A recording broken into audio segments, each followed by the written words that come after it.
Hello and welcome everybody. Today I'm very pleased to introduce Dr. Zainab, who is representing the British Skin Foundation. Welcome. Thank you for having me. So before we start, we're going to be having a good chat about rosacea and some of the questions that you all sent in. So thank you very much. Just have a quick chat about British Skin Foundation, who, as we know, we've worked with for many years.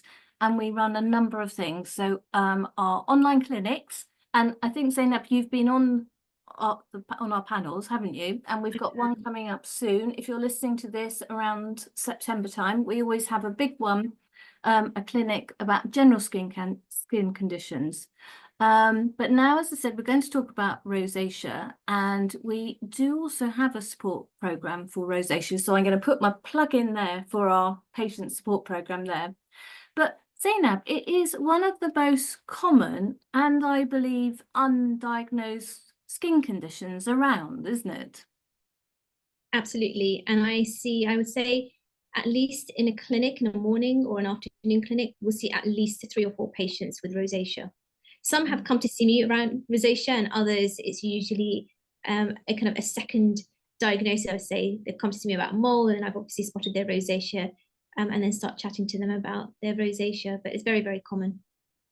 What we didn't do, and I do apologise because you mentioned clinic, it would be really nice to have just a quick little background about yourself. So I'm Dr. Zainab. Welcome, everyone. I'm a consultant dermatologist based in London, and I have a special interest in treating rosacea with prescription injectables and energy devices. Thank you. So we asked our members for some questions, and as I said, we've got a few here. Unfortunately, we couldn't answer absolutely all of them today, but I thought the ones that we've picked today are a bit of a range. And Zainab, if you feel there's anything that we've forgotten or we should add in, please do. So the first question we have, actually, I wonder if perhaps it would be better if we just do a quick information about rosacea, because I think some people just think of rosacea as somebody with a very big nose who drinks a lot. And I know that's probably that's a very broad outline, but I know sometimes that's what people think it is. And it's absolutely not that as such. No, not at all. So rosacea is a chronic skin condition, and it primarily affects the face. So it presents as redness, visible blood vessels, and sometimes small red bumps or pimples. It typically affects the cheeks, the nose, the forehead, and the chin. And there are 4 subtypes of rosacea. There is the erythrotelangiectatic rosacea, which is a persistent redness and visible blood vessels. Often patients complain of flushing. There is the papulopustular rosacea, which looks like acne.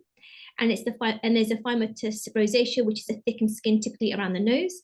That tends to be more common in men. And there's the ocular rosacea, which is irritation and redness in the eyes.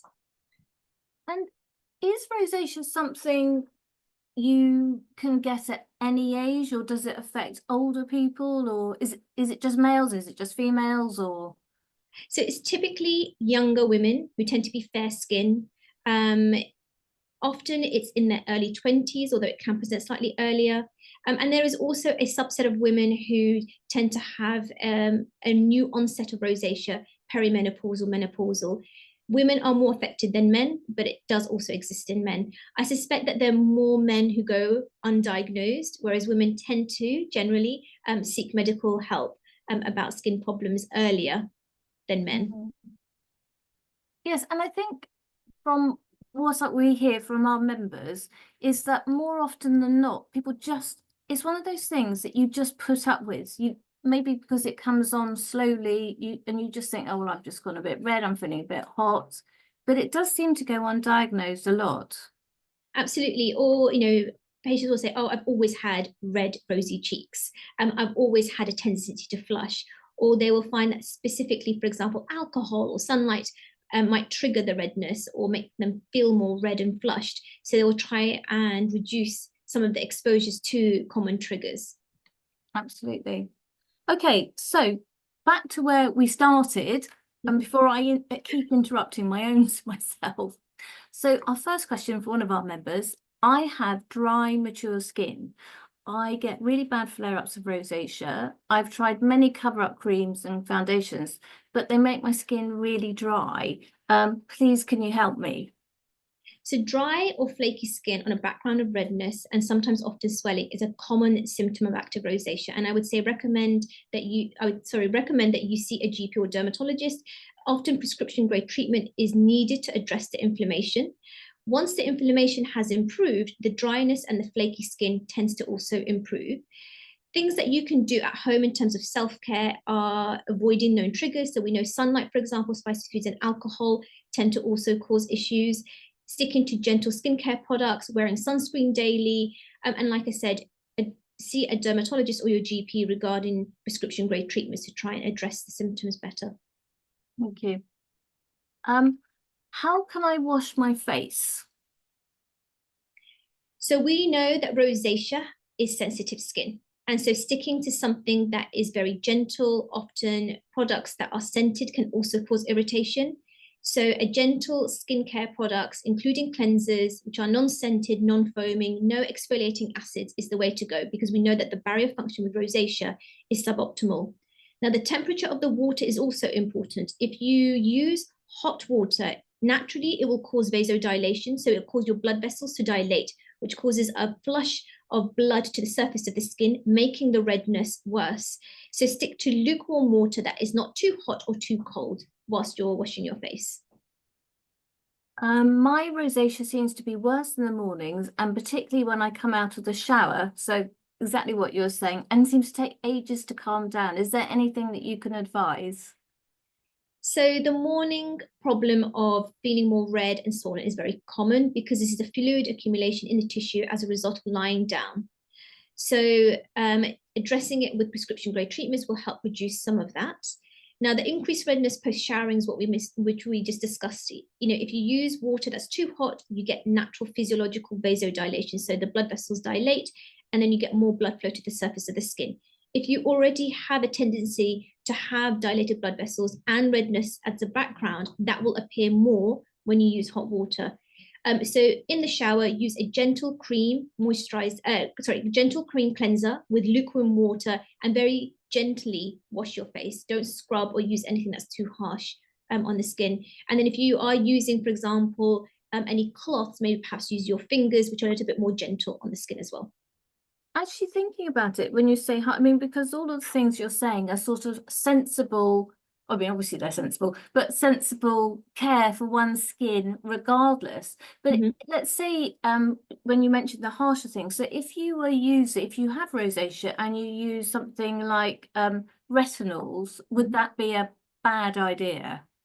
So often patients who've got rosacea, particularly active rosacea, will not tolerate azelaic acid or retinols or any exfoliating acids that will dry out the skin more. It can cause also some irritation. Naturally, if you had normal skin barrier and you applied retinol, in some people you get peeling and a bit of irritation. That's normal. But if you already have a compromised barrier function, that is likely to lead to more redness. So I definitely would suggest avoiding any exfoliating acids or retinols or azelaic acid when your rosacea is quite active, unless it's something that's been prescribed by your dermatologist, because you're going to be monitored regularly. Sticking to gentle products, improving the barrier function by using cream moisturizers that are hydrating but non-scented is also key. Often when patients have inflammation, they will notice that they get lots of scaling and their skin feels rough and dry and also raised. The textural change is often a common symptom. And to try and combat that, they think that they need something that's going to exfoliate the skin. So they'll use products that will exfoliate the skin, but actually that will be damaging more to the skin barrier because their skin is so inflamed. Skin always seems like a vicious circle in many ways, isn't it? You do something to make it, then it makes it worse, doesn't it? In some cases, yes. So if you've got sensitive skin, dry skin, a tendency to have eczema or rosacea, gentle moisturizers and cleansers is the way to go. Absolutely. Funny enough, well, not funny enough, but many years ago when I was younger, and I used to walk my dogs very early on in the morning, and it was especially in the winter, I started noticing I was getting little red veins here, and I suddenly thought, oh my gosh. And as soon as I put moisturizer on it, gosh, and that is the barrier cream. Absolutely. With those red lines, would that be rosacea as such, or just red veins? So the kind of the red veins or the broken capillaries is the real thing that you actually see, which are the red lines, which are referred to as telangiectasia. They can happen from a number of causes. So rosacea is a common cause. It's part of the pathogenesis of rosacea. Also, wear and tear as you get older, your skin isn't as robust as it used to be when you're younger, so those become more visible anyway. And there are certain conditions that can also give rise to it. When you mentioned about going outside in the cold air, so cold air actually draws out water from your skin, it dries out your skin. And so by optimizing your barrier function with a moisturizer, you're in a way protecting your skin from external environmental aggressors like the cold air. And it, you know, as soon as I put the moisturizer on, gosh, it made such a difference. And I mean, we're talking, you know, a good 40 years ago when people weren't, you know, we're far more aware now of how to look after our skin. Absolutely. At a younger age than we were back then, sort of thing, because there weren't many things. I think there was probably only Clinique was one of the first main skincare ranges, and there weren't all the wonderful ones that there are around now. So it shows how things have progressed. We're definitely spoiled for choice when it comes to skincare. I think way too much, way too many things to spend all our money on. Moving on then to the next question. Are there any natural remedies that you would recommend for rosacea?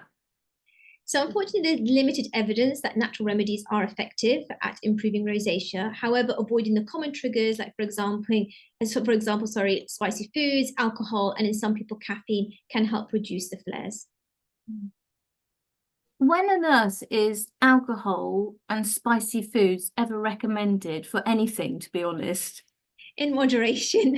So particularly wine, red wine is a bad culprit. And then in terms of spicy foods, so if you had spicy food every night, for example, that is more likely to lead to aggravation of your rosacea. But from time to time, it's absolutely fine. It's just about limiting your exposure to the common triggers. And the last question, I've had rosacea for years and my daughter is in her mid-20s, looks like she might be getting it. Is it hereditary and what should we do? So rosacea does have a genetic component, and although we don't know the exact cause of rosacea, it's not fully understood, research suggests that it does run in families, indicating a genetic predisposition. I think that in the first instance, making sure your barrier function is optimized, so using products that are going to improve your barrier function, so a gentle cleanser, a gentle cream moisturizer are key. Avoiding things that are likely to cause irritation to your sensitive skin, so things, for example, that are perfumed or scented, that can also cause aggravation to your rosacea, and also possibly also reduce your barrier function. Avoiding the triggers as well. We know that the more exposure you have with triggers, then the more likely that your rosacea can worsen. If there are early symptoms, seeking medical review with your GP or dermatologist, because sometimes you need prescription grade treatment. Everybody's rosacea will behave slightly differently. Some people will have rosacea that worsens very quickly. Others is more of a slow onset. So it depends on the kind of rosacea that you have. But I would say that majority of patients require initially, when their rosacea is very active, prescription grade treatment, using over-the-counter products to optimize their skin barrier function. And if there are blood vessels that are visible, then trying to limit how much fluid that's accumulating into the skin. So that's when, for example, the energy devices are helpful. And, you know, obviously we've mentioned, so you think you have rosacea, you go to the doctor may give you some localized medication. If it doesn't get better, then refer you to someone like yourself, a dermatologist. And you mentioned the number of medicines, etc., medication that you can go on. Is that, I mean, is it possible to say, is that you are then on the medication, that's it, you're on the medication? Or is it something where you're on it for a course, you get better, and then you have flare-ups? A bit of both. So some patients require a longer treatment course. Everybody's rosacea is different, and everybody will respond differently to different medication. So some will have very mild rosacea and will probably only require a course of 3 to 6 months, whereas others might require a slightly longer course. Some will improve with just topical treatments. Others will require systemic, so oral treatments. Everybody's slightly different. The idea is that you're trying to reduce any active inflammation caused by your rosacea. So that is your acute treatment. And then you sometimes require maintenance treatment, and that can be a combination of prescription creams as well as over-the-counter skincare products. If you have rosacea that has very visible blood vessels, so the telangiectasia, then those blood vessels, unfortunately, will not improve with prescription treatments, whether that's a cream or a tablet. They are permanently dilated, so they're constantly leaking fluid into the skin, and that's causing irritation in the skin, which is resulting in the inflammation and sometimes the acne-like spots. The only way of treating those dilated blood vessels is using energy devices, some sort of like laser, to try and shrink them. And then by shrinking them, you're getting less blood flow to the surface of the skin. Now, having said that, if you treated your rosacea and then you are exposing yourself to the common triggers, so you are in sunlight all the time, not wearing your sunscreen, you are drinking heavily or binge drinking or drinking frequently, and you're eating also spicy foods, and you are exposing yourself to heat environments, like, for example, saunas every week, those blood vessels will naturally reoccur. And then you'll end up with more inflammation, and therefore you're going back to how your rosacea was.